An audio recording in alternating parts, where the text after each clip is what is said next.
अब तक ये शरीर धारण कर रखा है जीवात्मा हो, और जीवात्मा क्या होती है? अविनाशी। गाते भी हैं ईश्वर अंश जीव अविनाशी, गाते भी हैं।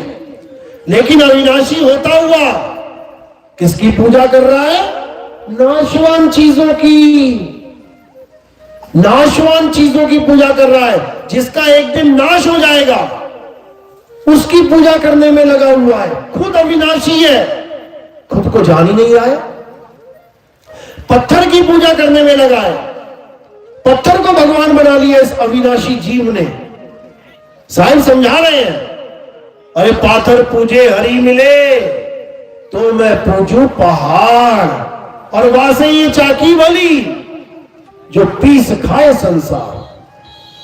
कहते हैं अगर पत्थर पूजने से हरि मिल जाए तो पत्थर आता कहां से? पहाड़ से लाते हो ना। मैं पहाड़ी पूज लेता हूं, क्यों छोटा सा पत्थर पूजूं?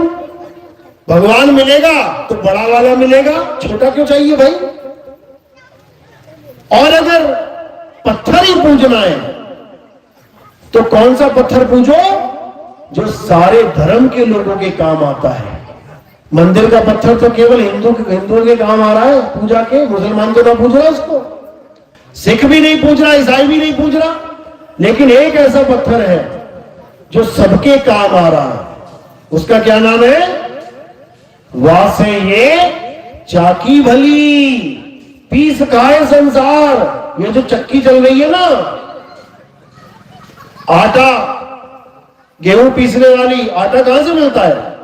चक्की से ही तो मिल रहा है। किसको मिल रहा है? हिंदू को, मुसलमान को, सिख को, ईसाई को, सबको।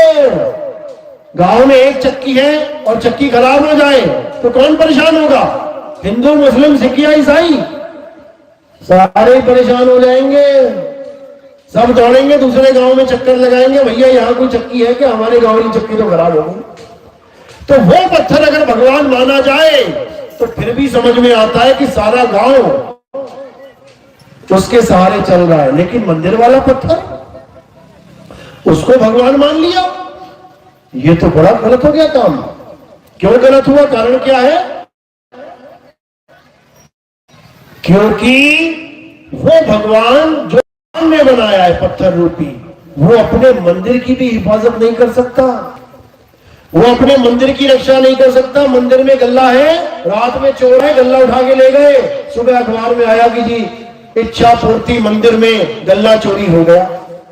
अब रिपोर्ट लिखवा रहे हैं भगवान का सामान चोरी हो गया, इंसान ढूंढेगा। पता लगा थोड़े दिनों में अष्टधातु की मूर्ति थी, भगवान को उठा के ले गया चोर। अब फिर रिपोर्ट लिखवा रहे हैं कि जी भगवान गुमशुदा, भगवान को उठा के ले गए चोर, किडनैप हो गया। जी बताओ क्या किया जाए? समझो बात को। क्या भगवान को इंसान चोरी करके ले जा सकता है? सोचने वाली बात है, समझने वाली बात है। कभी नहीं ले जा सकता। किसको ले जा रहा है? वो पत्थर को ले जा रहा है। किसने स्थापित किया? आदमी ने किया। किसने बनाया? आदमी ने बनाया। किसने ऑर्डर दिया था बनाने का? आदमी ने बनाने का ऑर्डर दिया था। आदमी ने ऑर्डर दिया, आदमी ने ही बनाया। आदमी ने ही रख के आदमी ने प्राण डाल दिए भगवान में। बताओ, यानी आदमी भगवान बन बैठा। भगवान में भी प्राण आदमी डाल रहा है। अपना बेटा बेटी कोई मर जाता है तो शमशान घाट लेके जाता है, उसमें प्राण डाल दे भाई। प्राणों की तो कमी है, बाकी लीवर किडनी सब कुछ चल रहा है, बढ़िया है, बस प्राणी तो नहीं है। डाल दे प्राण, अपने में तो नहीं डाल पाया, लेकिन मंदिर की मूर्ति में प्राण डाल देते हैं। यही अज्ञानता है। ठीक है, मंदिर होना चाहिए। क्यों? क्योंकि कुछ नहीं से कुछ भला। गांव में मंदिर भी नहीं होगा तो बच्चे क्या करेंगे? कोई बीड़ी पीने लग जाएगा, कोई नशा करने लग जाएगा, कोई जुआ खेलने लग जाएगा। अब भगवान का मंदिर होगा, मंदिर में गांव में तो क्या होगा?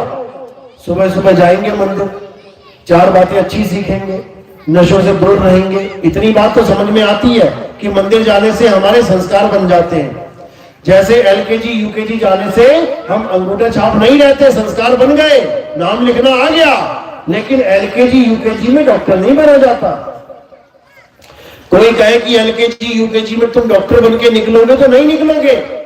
इसी प्रकार मंदिर में रह के तुम आत्मज्ञानी कभी नहीं बन सकते। क्यों? क्योंकि मंदिर में रह के तुम कभी आत्मा की पूजा कर ही नहीं सकते। किसकी पूजा करोगे? जो सामने पत्थर दिख रहा है उसकी, जो सामने भगवान दिख रहा है उसकी। और जब तक किसी और की करोगे तब तक खुद को जान ही नहीं पाओगे। हम बचपन से ही ये गाते आए हैं, याद रखो इसको। कहते हैं हमको इतनी शक्ति देना मन विजय करे। अरे दूसरों की जय से पहले किसकी? खुद की जय करें। गाया तो खूब है लेकिन समझ कभी ना आया। कब करी खुद की जय? बता दो जब।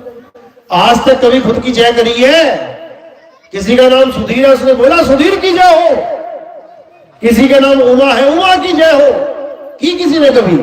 ये सांकेतिक ज्ञान है, ये आत्मज्ञान का संकेत है कि दूसरों की जय से पहले खुद की जय करें। समझ लो, यानी किसी और की पूजा करने से पहले खुद को जान ले कि पूजा करने वाला कौन है। ये अविनाशी है, अविनाशी। अभी नहीं समझ में आ रहा तुम्हें? तुम सोच रहे हो एक दिन पैदा हुए थे, एक दिन मर जाएंगे। अरे ना तुम कभी पैदा हुए और ना तुम कभी मरोगे। याद रखो इस बात को। ये तुम्हारे दिमाग में भ्रम का कीड़ा डाल दिया गया है कि तुम पैदा हुए और मरोगे। तुम अविनाशी हो, मरोगे कैसे? कभी नहीं मरोगे। मरेगा कौन? ये शरीर मरेगा, तुम नहीं मरोगे। तुम क्या करोगे? तुम शरीर को केवल छोड़ोगे। कैसे छोड़ोगे? क्या तरीका है छोड़ने का? कोई भी शरीर को छोड़ता है तो कैसे छोड़ता है? 9 द्वारों से छोड़ता है।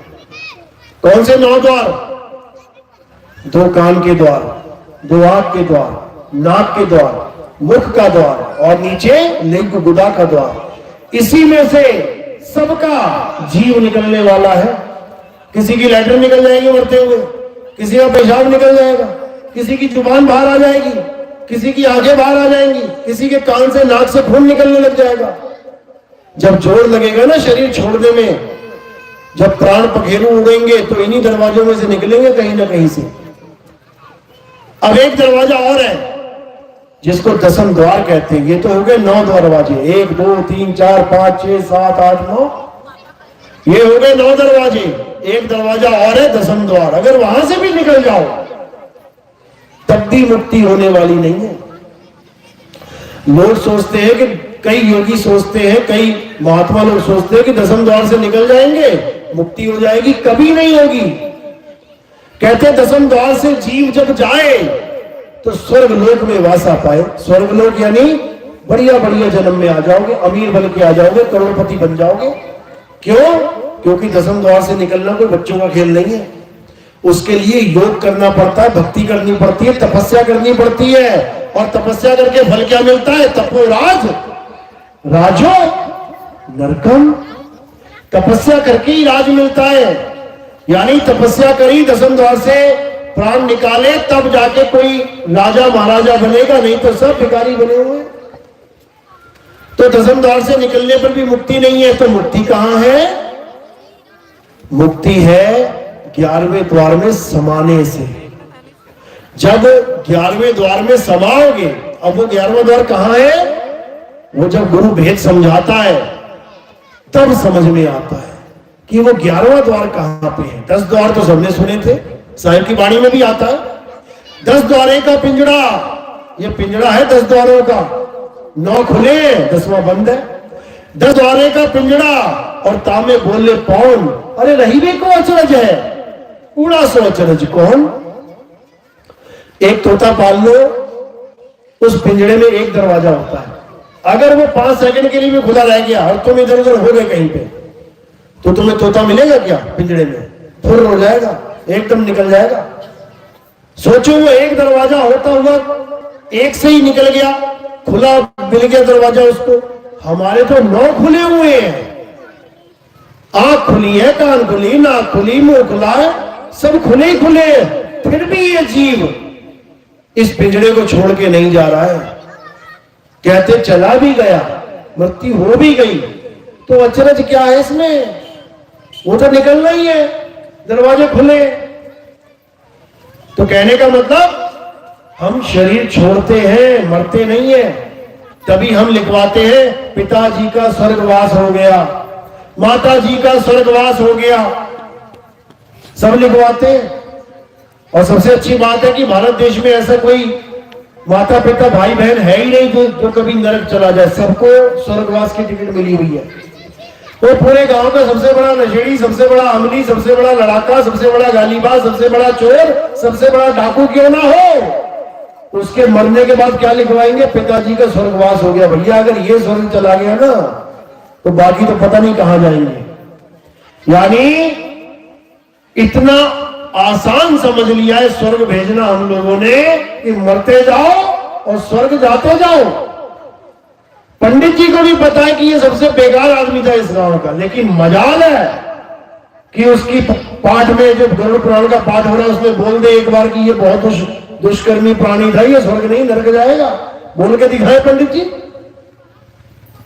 एक पंडित नहीं बोल पाएगा ये बात। क्यों? उसको पता है फिर मिल चुकी दक्षिणा, हो गया कल्याण। फिर जहां 2000 मिलने थे वहां 2 रुपए भी नहीं मिलेंगे। इसलिए ढका रहने दो मामला। अरे स्वर्ग जाए नरक जाए भाड़ में जाए, हमें हमारी कथा से मतलब है, यही है, इससे ज्यादा कुछ नहीं। लेकिन कबीर साहब क्या समझा रहे हैं? कह रहे अज्ञानी को स्वर्ग नरक है और हरि जाने को नहीं, और जिस भव से सब लोग डरते हैं सो भय हमरे नहीं। कहते ही अज्ञानियों का काम है स्वर्ग जाऊंगा नरक जाऊंगा। अरे कोई आया बताने आज तक कि मैं स्वर्ग पहुंच गया भाई या मैं नरक चला गया? कोई ना बताने। जीवित जा नहीं सकता और मुर्दा बता नहीं सकता, तो कैसे पता लगे कौन कहां पहुंच गया? इसीलिए साहिब ने स्वर्ग नरक का खेल ही खत्म कर दिया। कहते अज्ञानी को स्वर्ग नरक है, हरि जाने को नहीं। यानी जिसने आत्मज्ञान को प्राप्त कर लिया उसने हरि को जान लिया। हरि का नाम हरि क्यों पता है? हरि क्यों रखा गया नाम? क्योंकि उसकी वजह से ही तुम्हारी ये देही हरी भरी है। पेड़ हरा होता है तो क्या होता है? कहते ना है जीवित है। और पेड़ सूख गया, पत्ते सूख गए तो क्या कहते हैं? ये पेड़ खत्म हो गया, मर गया, सूख गया, काट दो, जला दो। तो जिस आत्मा की वजह से तुम्हारी देही हरी भरी है उसी का नाम हरि है। वो आत्मा ही हरि है जिसकी वजह से तुम हरे भरे हो। और जैसी आत्मा छोड़ देती है शरीर को, सूखे पत्ते की तरह मुंह हो जाता है तुम्हारा। आत्मा तुम्हारे साथ है, देखो कैसे चहचहाते हुए, कैसे खिले खिले चेहरे दिखेंगे तुम्हारे। और आत्मा छोड़ दे शरीर को, तुम्हारे चेहरे की तरफ देखने का मन नहीं करेगा किसी का। आंखें कहीं घूम जाएंगी, मुंह कहीं टेढ़ा हो जाएगा और बिल्कुल रौनक खत्म हो जाएगी चेहरे की। तो वो हरि आत्मदेव है। और जो हरि को जान लेता है उसको फिर स्वर्ग नरक का ख्याल नहीं रहता। क्यों? क्योंकि फिर वो उसी आत्मा में समा जाएगा, उसी आत्मा में रमण करेगा। गीता में भी इसका जिक्र किया गया है। अध्याय 3 17वां श्लोक जब पढ़ोगे तब तुम्हें समझ में आएगा कि असली उपदेश क्या है गीता का। गीता में देवी देवताओं की पूजा का उपदेश नहीं है, भूल जाओ इस बात को। गीता में क्या उपदेश है? हे अर्जुन, जो अपनी आत्मा में रमण करते हैं, जो अपनी आत्मा में तृप्त है, जो अपनी आत्मा में संतुष्ट है, उनके लिए कोई धार्मिक कर्म कर्तव्य लागू ही नहीं होता। कौन सा अध्याय है ये? 3रा अध्याय है। श्लोक कौन सा है? 17वां श्लोक। पढ़ो इसको। तुम्हें तुम्हारी आत्मा में रमण करने का आदेश किया जा रहा है। और तुम कहां रमण कर रहे हो? तुम रेत में रमण कर रहे हो। मंदिर बना रखे रमण रेती करके, जाओ वहां पे और रेत में गोल मोल घूमो और घर वापस आ जाओ। अरे रेत में ही गोल गोल घूमना है, उसके लिए 184 योनियां पड़ी हुई है। वो रेत में ही घूम रहे हैं सारे। देखो कुत्ता कहां बैठा है? रेत में, मिट्टी में। गाय कहां बैठी है? मिट्टी में। बैल कहां बैठा है? मिट्टी में। शेर चीते हाथी घोड़े कहां बैठे हैं? मिट्टी में। तुम बैठे हो सोफे पे, तुम बैठे हो बिस्तर पे, तुम बैठे हो 10-10 हजार के गद्दों पे। और कोई बैठा है, दिखा दो। तुमने रेत में नहीं जाना है, रेत में जाने का काम 84 का है।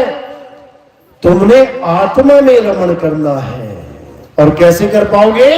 जब तुम्हारे जीवन में आत्म ज्ञानी गुरु आएगा, जो तुम्हें भेद समझाएगा आत्मा का, कि तुम्हारी काया, हाथ कैसे उठ रहा है, जुबान कैसे चल रही है, आंखें कैसे घूम रही है, किसकी वजह से, कौन सा करंट है जिसकी वजह से ये सारा पंखा चल रहा है, उस आत्मा का ज्ञान करवाएगा। उसके लिए गीता में कौन सा अध्याय बताया है? अध्याय 4 34वां श्लोक पढ़ना अच्छे से। क्या लिखा उसमें? हे अर्जुन, अगर इस ज्ञान को प्राप्त करना चाहते हो, आत्मा के ज्ञान को प्राप्त करना चाहते हो, तो तुम ऐसे तत्वज्ञानी संत की शरण में जाओ। तत्वज्ञानी मतलब जो तत्वों का ज्ञान रखता हो। आत्मा भी एक तत्व है। जैसे 5 तत्व है नाशवान, वैसे आत्मा तत्व है अविनाशी, जिसको निहि तत्व भी कहा जाता है। यानी 5 तत्वों जैसी नहीं है ये निहि तत्व है।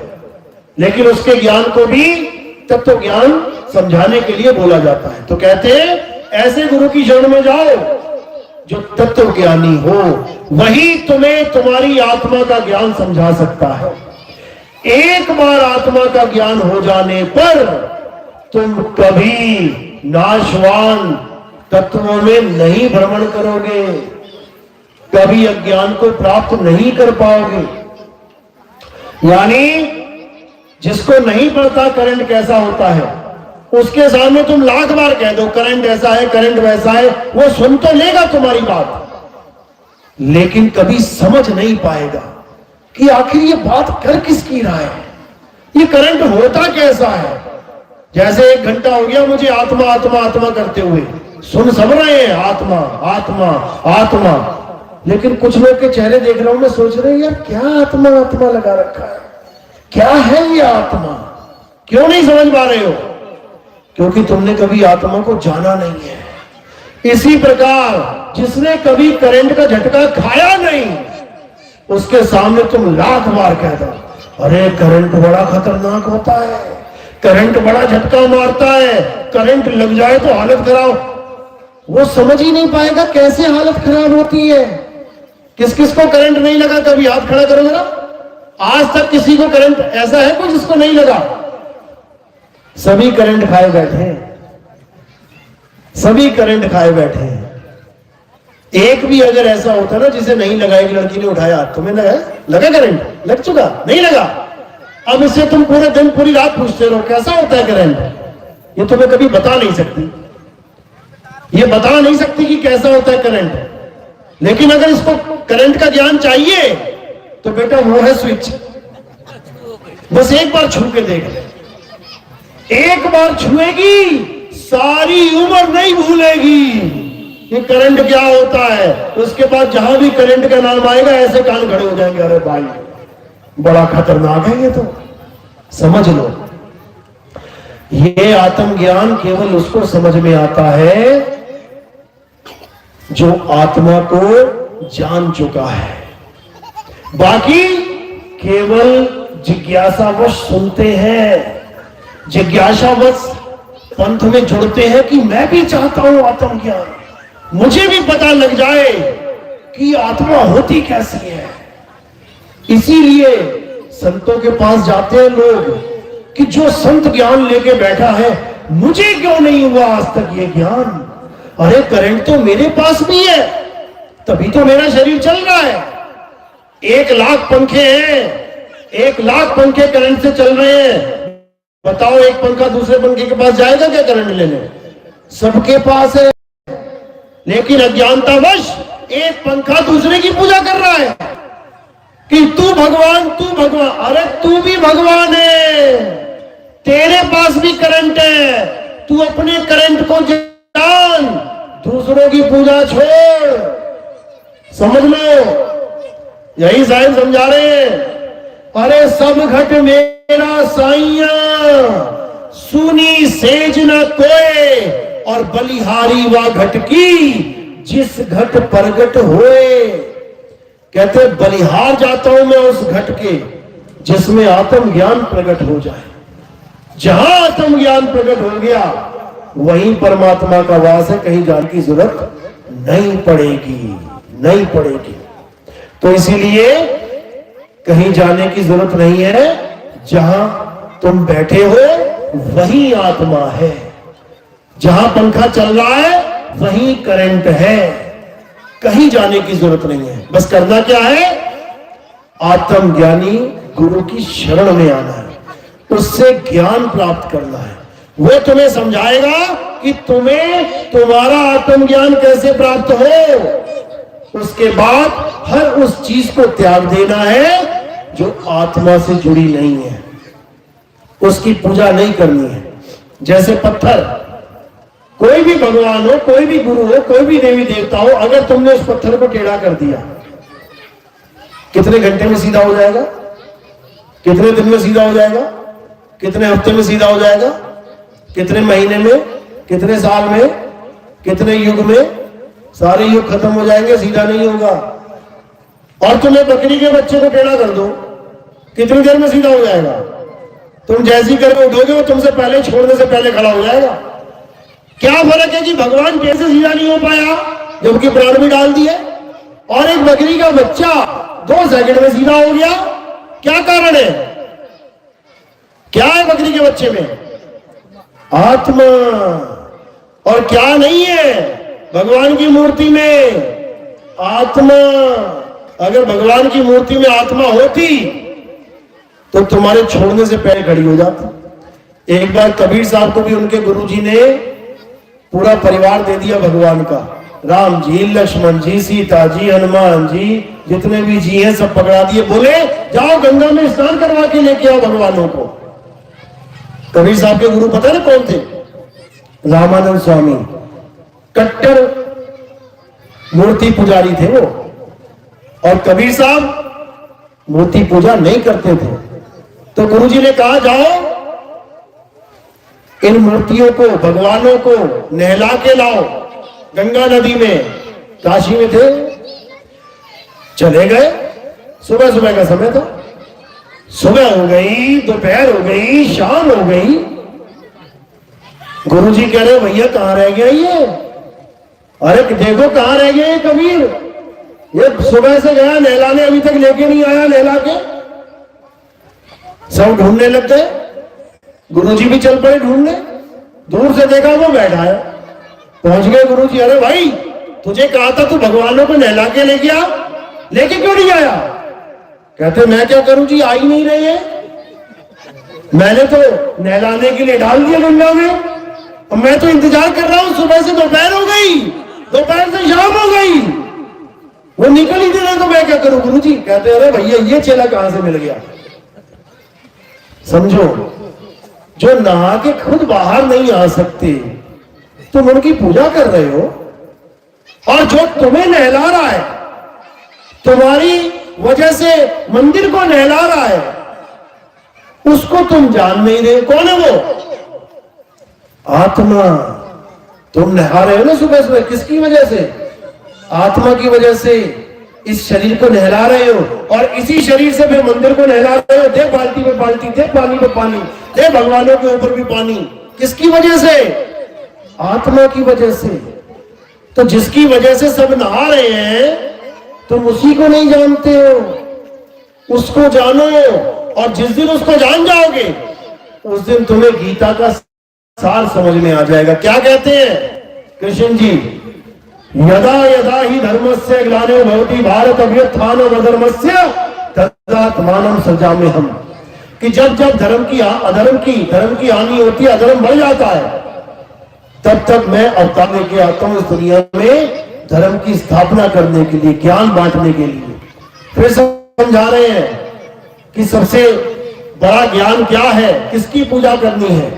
कहते हैं नैनम छिन्दन्ति शस्त्राणि नैनम पावका न चैनम क्रोधम तापे न शोषति मारुता। हे अर्जुन, अगर इस दुनिया में कोई सत्य है तो वो आत्मा ही है। आत्मा को ना तो कोई शस्त्र काट सकता है, आत्मा को ना तो अग्नि जला सकती है, आत्मा को ना तो वायु सुखा सकती है, और आत्मा को ना तो जल भिगो सकता है। तो किसकी महिमा गा रहे हैं? आत्मा की। और तुम किसकी पूजा कर रहे हो? पत्थरों की। बताओ तुम कैसे गीता के अनुसार चल रहे हो? गीता में जो ज्ञान दिया है तुम उसके आसपास भी नहीं हो, लेकिन तुम अपने आप को सोच रहे हो कि हम तो भगवान के कहे पे चल रहे हैं। बिल्कुल नहीं चल रहे हो। गीता में 7 बोला अध्याय 2 में, हे अर्जुन, इस दुनिया में 2 प्रकार के तत्व हैं। एक नाशवान तत्व है, एक अविनाशी तत्व है। नाशवान तत्व को त्याग के अविनाशी तत्व यानी आत्मा का ज्ञान प्राप्त करना चाहिए, तभी आत्मज्ञान सिद्ध होगा और तुम्हारा जन्म मरण से छुटकारा होगा। यह है गीता का ज्ञान। लेकिन कोई गीता के ज्ञान को समझ नहीं रहा है, गीता का सार समझ ही नहीं रहा। सार क्या बना दिया गीता का? तू क्या लेके आया है, तो क्या लेके जाएगा? जो मिला यहां मिला, जो छोड़ेगा यहां छोड़ेगा। ये तो एक शराबी भी दे देगा इतना ज्ञान तो तुम्हें। शराब पी के वो भी बोलेगा तू क्या लेके आया है, तू क्या लेके जाएगा। ये बोलने वाले भी बैठे हैं।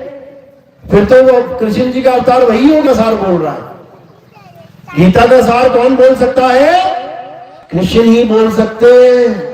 और गीता का ज्ञान क्या है? आत्मज्ञान। और आत्मज्ञान क्या है? जो किसी को नहीं पता वो है आत्मज्ञान। किसी को नहीं पता, क्योंकि वो बताने के लिए भी कोई आता है।